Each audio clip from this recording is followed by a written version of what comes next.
अच्छा दूसरा में लगा दे दूसरा हाँ ये कौन दूसरा में दूसरा का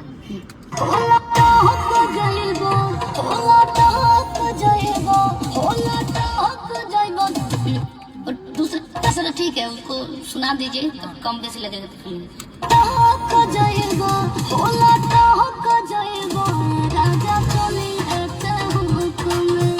ले लेते हाँ वो जमा जाता है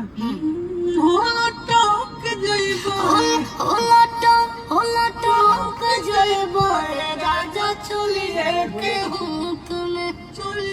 के हुक्म चलिए के हुक्म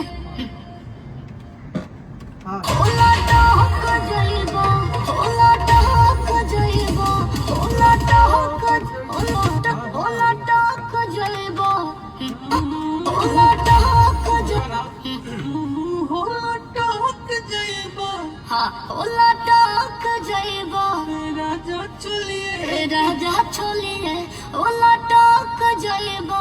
राजा चलिए के हुक्म ओला टक जाइबो राजा चलिए ओकरा के दे अंदर टक जाइबो राजा चलिए ओला टक जाइबो राजा ओला टक जाइबो ओला टक जाइबो राजा चलिए के हुक्म आई ओला टक जाइबो ओला टक जाइबो हां ओला टक जाइबो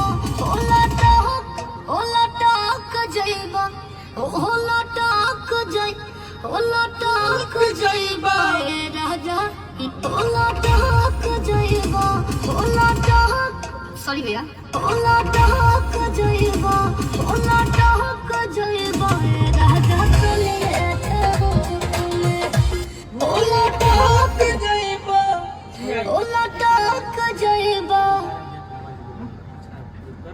लटक लंबा होता है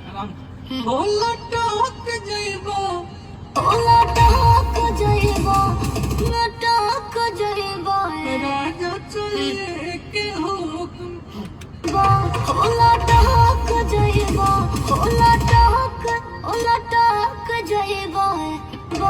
ओला टक जाइबो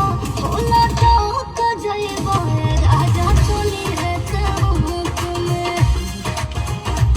ओला टक जाइबो